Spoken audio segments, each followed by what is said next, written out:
بسم اللہ الرحمن الرحیم. ڈیئر اسٹوڈنٹس، آج ہم فرسٹ ایئر کی اردو کے حصہ غزل میں سے دوسری غزل شروع کر رہے ہیں، میر تقی میر کی، اور یہ تیسرا لیکچر ہے. اس سے پہلے 2 لیکچر ہو چکے ہیں، ایک غزل کے تعارف پر، پھر غزل کے روایتی کرداروں پر، اور دوسرے لیکچر میں ہم نے میر تقی میر کی پہلی غزل کی. آج یہ دوسری غزل ہم شروع کر رہے ہیں. اس کا پہلا شعر ہے: گل کو ہوتا صبا قرار اے کاش، رہتی ایک آدھ دن بہار اے کاش. گل کا مطلب ہے پھول، صبا صبح کے وقت چلنے والی ہوا، اور قرار کا مطلب ہے ٹھہرا. ایک آدھ دن سے مراد ہے کچھ دیر اور مزید. بہار پھولوں کے موسم کو کہا جاتا ہے. اگر اس کا ہم مفہوم لکھیں گے تو مفہوم اس کا ہے: اے باد صبا، کاش پھول کچھ دیر اور کھلا رہتا تاکہ بہار کی عمر تھوڑی اور طویل ہو جائے. تشریح کے لیے ہم سب سے پہلے یہاں یہ جاننے کی کوشش کریں گے کہ میر تقی میر نے صبا کو مخاطب کیوں کیا ہے، صبا کو مخاطب کرنے کی وجہ کیا ہے. پرانے دور میں جب سائنسی ریسرچ جو ہے اتنی وہ نہیں تھی، ایک عام تاثر یہ تھا کہ پھول جو رات بھر بند کلی کی شکل میں رہتا ہے، جس کا رات بھر شبنم منہ چومتی رہتی ہے، جیسے ہی صبح ہوتی ہے اور باد صبا آ کر اس کو چھوتی ہے، اس کو ٹچ کرتی ہے، تو اس صبا کے لمس کی وجہ سے وہ کلی کھل کر پھول بن جاتی ہے. یہ ایک پرانا تاثر تھا. اب باٹنی والوں کو اگر ہم یہ بات بتائیں گے وہ بڑا ہنسیں گے، کیونکہ سائنسی ریسرچ کے مطابق پھول صبا کے چھونے کی وجہ سے نہیں کھلتا، بلکہ باٹنی والے بتاتے ہیں اور بایو پڑھنے والے سبھی اسٹوڈنٹ جانتے ہیں کہ پھول ٹرگر پریشر آف واٹر کی وجہ سے کھلتا ہے. باد صبا کا کوئی ہاتھ نہیں ہے اس کو کھلانے میں. بہرحال شاعر یہی خیال کرتا تھا کہ پھول کو صبا کھلاتی ہے، اس لیے صبا کو مخاطب کر کے اس نے بات کی ہے کہ اے صبا، کاش پھول یہ کچھ دیر اور کھلا رہتا تاکہ بہار کی عمر اور طویل ہو جائے. اب ہمیں یہ جاننا ہوگا کہ پھول اور بہار کا تعلق کیا ہے. تو سبھی جانتے ہیں پھول کھلتے ہیں تو بہار آتی ہے، پھولوں کی وجہ سے ہی بہار ہے، پھولوں کی وجہ سے ہی چمن میں ہر طرف رونق ہوتی ہے. دور دراز سے پرندے جو ہے چمن کا رخ کرتے ہیں اور ہر چیز جو ہے وہ بہت خوبصورت نظر آتی ہے پھولوں کے کھلے ہونے کی وجہ سے اور بہار کی وجہ سے. یہاں ہم شعر ایڈ کریں گے: آئے بہار جائے فضاں ہو چمن درست، بیمار سال بھر کے نظر آئے تندرست.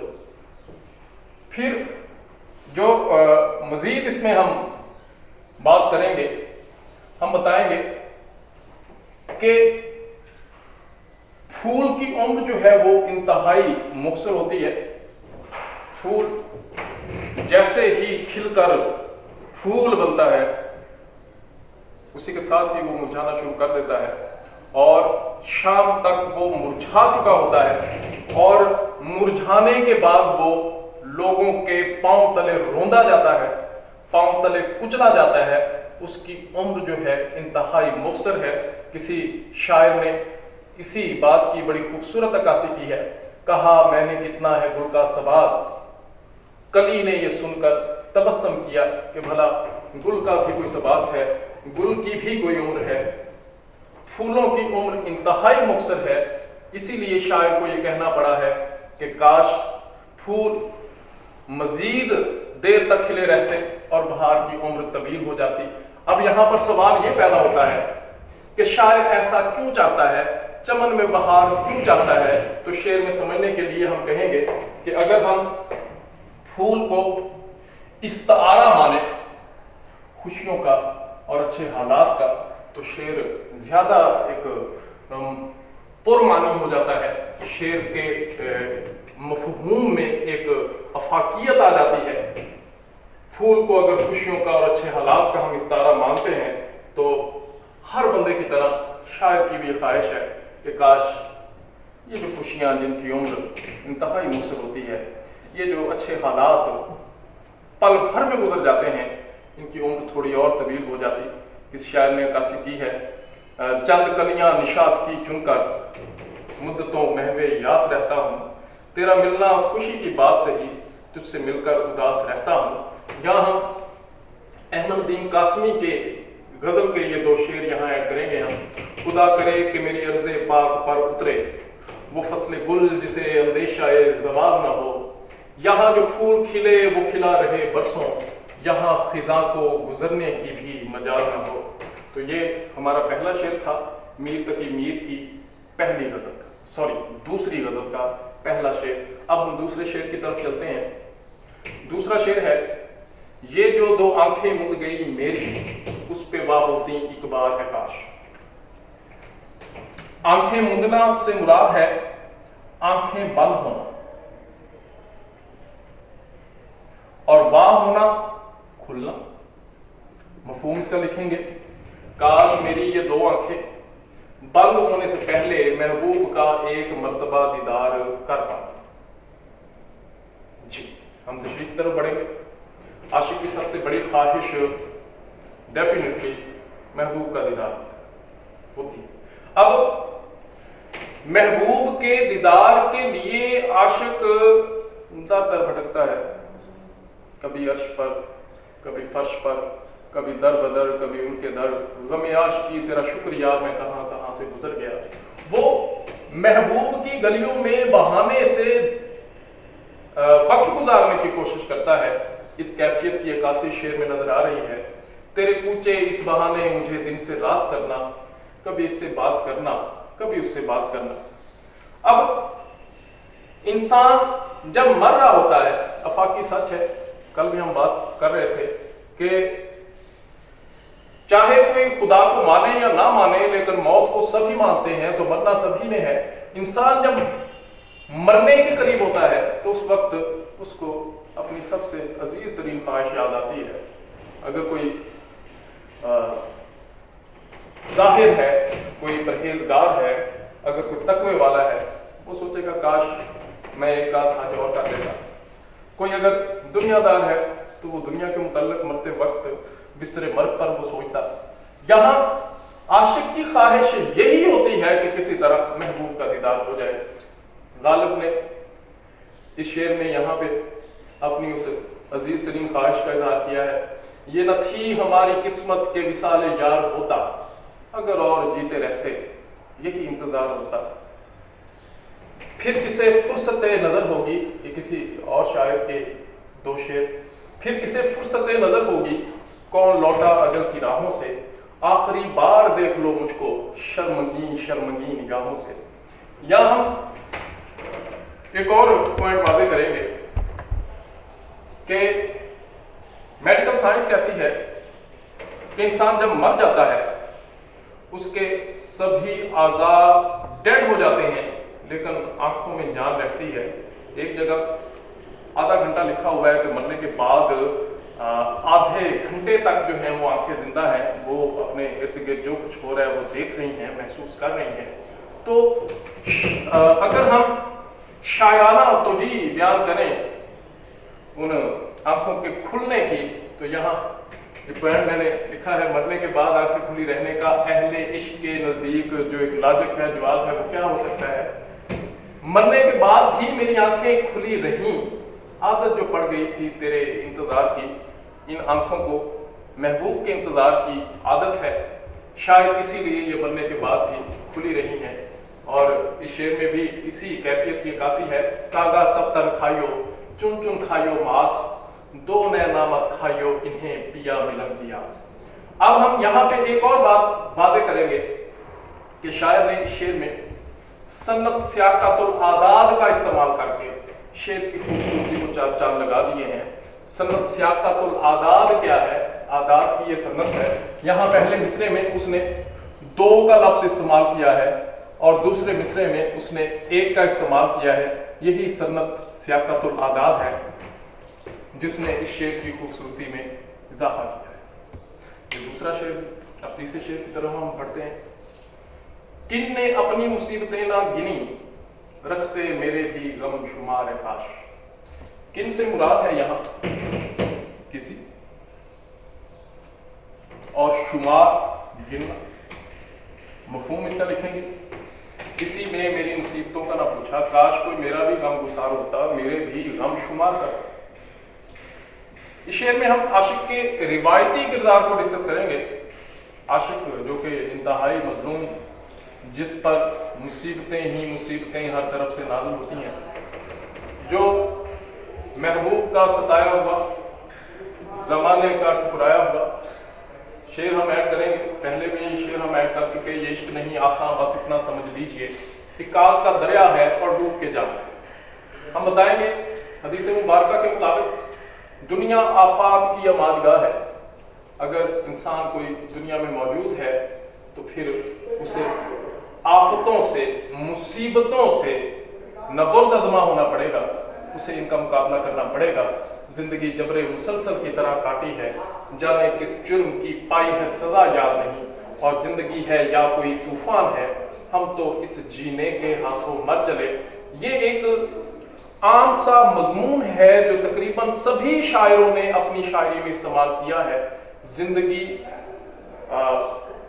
دکھوں کی، کانٹوں کی ایک سیج کا نام ہے، اور یہاں میر تقی میر نے بھی اسی بات کو بتایا ہے اس شعر کے اندر۔ یہاں ہم یہ بھی کہیں گے کہ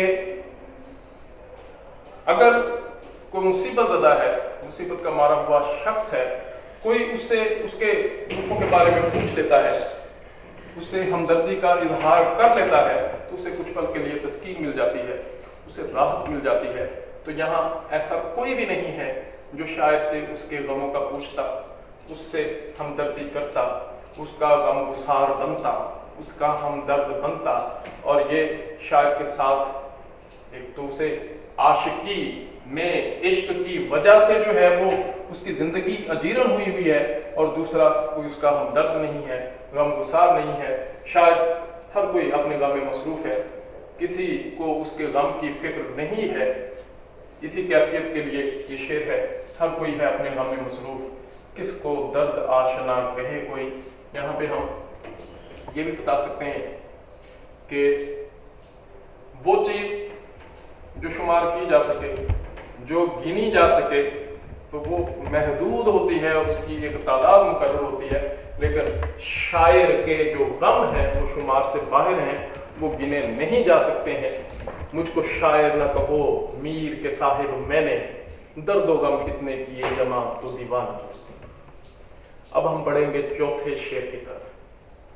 چوتھا شعر ہے، جان آخر تو جانے والی تھی، اس پہ کی ہوتی میں نثار کا کاش۔ نثار کا مطلب ہم لکھیں گے یہاں پہ قربان۔ مفہوم اس کا ہوگا، زندگی ایک دن ختم ہونی ہی تھی، کاش اسے محبوب پر قربان کر دیا جائے۔ اس میں ہم سب سے پہلے فلسفہ موت ڈسکس کریں گے۔ فلسفہ موت کیا ہے؟ کل نفس ذائقۃ الموت، ہر ذی روح نے موت کا ذائقہ چکھنا ہے۔ قرآن مجید میں یہ اللہ تعالیٰ کا ارشاد ہے۔ موت سے کس کو رستگاری ہے؟ اس شعر میں اس کی عکاسی ہے، موت سے کس کو رستگاری ہے، آج وہ کل ہماری باری ہے۔ عاشق محبوب کو منانے کے لیے، محبوب کا دل جیتنے کے لیے سو جتن کرتا ہے، لیکن وہ ہمارے کسی طرح نہ ہوئے، ورنہ دنیا میں کیا نہیں ہوتا۔ محبوب کبھی بھی عاشق کا نہیں بن پاتا، اس بات کا عاشق کو ساری زندگی جو ہے وہ غم رہتا ہے۔ تو اب وہ کہتا ہے کہ زندگی ختم ہونی ہی تھی، مرنا ہی تھا، کاش ہم اس زندگی کو محبوب پر قربان کر دیتے تو وہ ہم سے راضی ہو جاتا۔ ایسا کرتے ہیں، تم پہ مرتے ہیں، हमने वैसे भी तो मर जाना है। यहाँ पे हम जो शेर की दूसरी एक जहत बयान कर सकते हैं वो ये है कि हो सकता है शायद महबूब हकीकी पर जान निछावर करने की बात कर रहा हो। जिंदगी अल्लाह ताला ने दी है, ये जिंदगी खत्म होनी ही है, तो क्यों ना इसे अल्लाह के रास्ते में, अल्लाह के बताए हुए रास्ते पर अमल करते हुए इसे कुर्बान कर दिया जाए।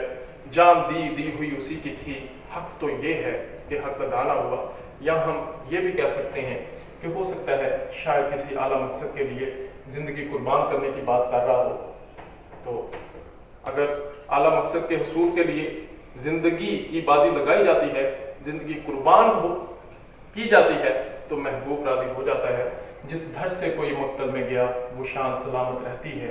ये जान तो आनी जानी है, इस जान की तो कोई बात नहीं। ये हमारा चौथा शेर था।